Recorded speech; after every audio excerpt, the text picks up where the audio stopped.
गुजरात की लोकसभा की 26 बैठक में से 24 बैठकों पर कांग्रेस चुनाव लड़ने जा रही है, जिसमें से 2 बैठक आम आदमी पार्टी को गठबंधन के तहत दी गई है।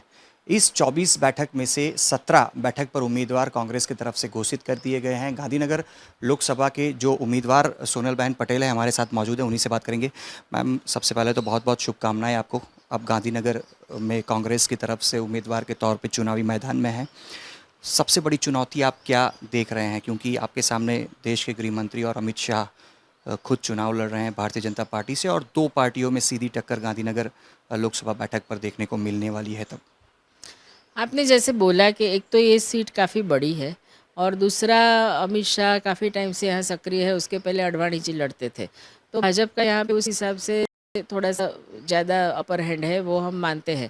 लेकिन इसके साथ साथ में ये भी है कि बहुत समय से भाजपा का ही एमपी चुन के आता है, तो एक एंटी इनकम्बेंसी भी है। दूसरा, लोगों में जो लोग नाराज़ है, यहाँ पे जो पूरी सीट है उसमें ज़्यादातर मिडिल क्लास और लोअर मिडिल क्लास के लोग रहते हैं।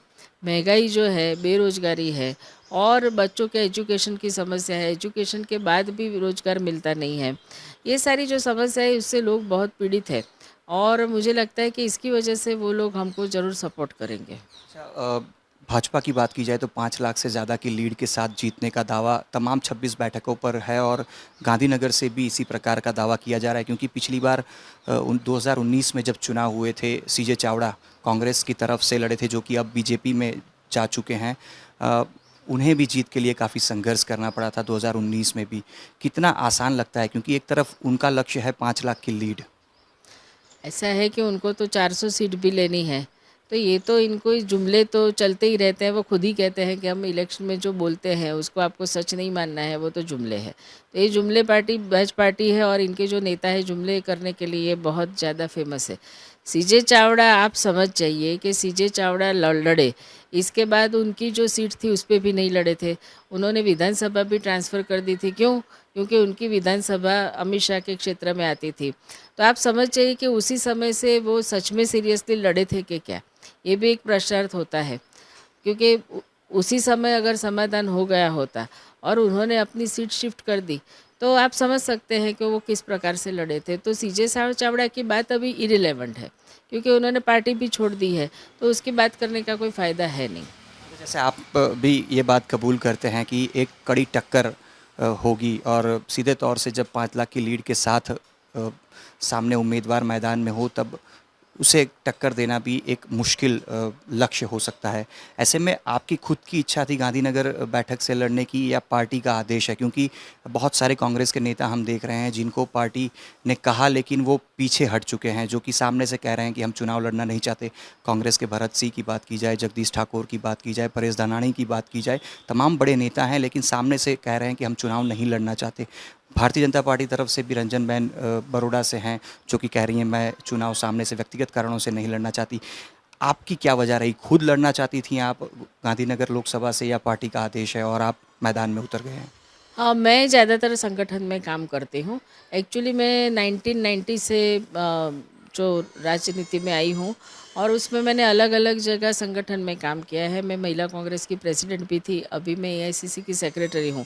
लेकिन इधर इसी एरिया में मैं सालों से जुड़ी हुई हूँ। मैं जब वार्ड प्रेसिडेंट थी तब अमित शाह भी ग्राउंड लेवल के वर्कर के तौर में ही काम करते थे और उनको फिर आगे जाने का मौका मिला। मैं भी इसी तरह से ग्रास रूट से काम करके यहाँ तक पहुँची हूँ। तो इसीलिए मेरे लिए कोई नया एरिया नहीं है, यहाँ के कार्यकर्ता और लोग सब जानते हैं। तो इसीलिए जब पार्टी ने बताया मुझे, तो मैंने कहा कि ठीक है, मैं चुनाव लड़ने के लिए तैयार हूँ। दूसरे लोगों की जो आप बात करते हैं उनके क्या निजी रीज़न होंगे वो मुझे नहीं पता है, इसके लिए मैं कमेंट नहीं कर सकती। बीजेपी के नेता हो या कांग्रेस के नेता हो, उनके बारे में मुझे ज़्यादा मालूम नहीं है, तो मैं उनके बारे में नहीं बोल सकती। गांधीनगर लोकसभा की बात की जाए तो 7 विधानसभा बैठक इसमें समाविष्ट हैं, और सातों पे भारतीय जनता पार्टी के ही जो विधायक हैं उनकी जीत हुई है। तो किस रणनीति से आप चुनाव प्रचार करेंगे? क्योंकि एक रणनीति भी बहुत ज़रूरी होती है। सामने वाला जो उम्मीदवार है वो 5 लाख की उम्मीद के साथ, जीत की लीड की उम्मीद के साथ जब आगे बढ़ रहा है, तो आपकी रणनीति क्या होगी? हाँ, देखिए ऐसा है कि कुछ जो सीट्स है वो हमारे लिए भी फेवरेबल है, खास करके वेजलपुर है, फिर जो इसकी साणंद की सीट है, इसके बाद नॉर्थ गांधीनगर है, कलोल है। कलोल में तो बड़देव जी ने बहुत कड़ी टक्कर दी थी।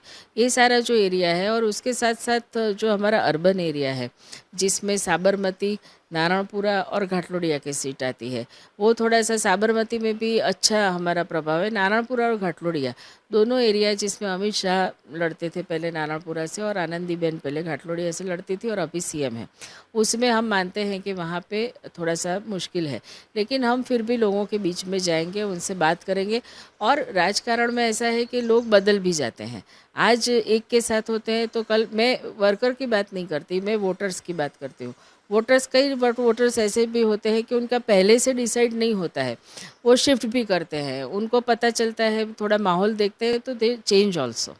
कब से चुनाव प्रचार आप शुरू करेंगी, क्योंकि लोगों तक संपर्क भी करना बहुत ज़रूरी हो जाएगा? हम लोग एक आध हफ्ते में, अभी तो हम लोगों ने जैसे आज मीटिंग रखी है सारे लोकसभा के कार्यकर्ताओं की, इनके साथ अभी हम आज चर्चा करके एक्शन प्लान बनाएंगे। कौन सी सीट पे कितना समय देना है, किस तरह से करना है, वो लोग सब प्लान करके आ रहे हैं। तो हम लोग 4-5 दिन में सारा प्लान करके फिर प्रचार शुरू कर देंगे। जीत की कितनी उम्मीद, क्योंकि लक्ष्य बहुत कठिन है? जो उम्मीदवार लड़ता है वो तो जीत के लिए ही लड़ता है, हारने के लिए तो कोई लड़ता नहीं है। तो उम्मीद की आप बात क्या करते हो? अरे हर एक उम्मीदवार लड़ने के लिए, जीतने के लिए ही लड़ता है। तो ये तो इसकी बात की तो बात ही नहीं है।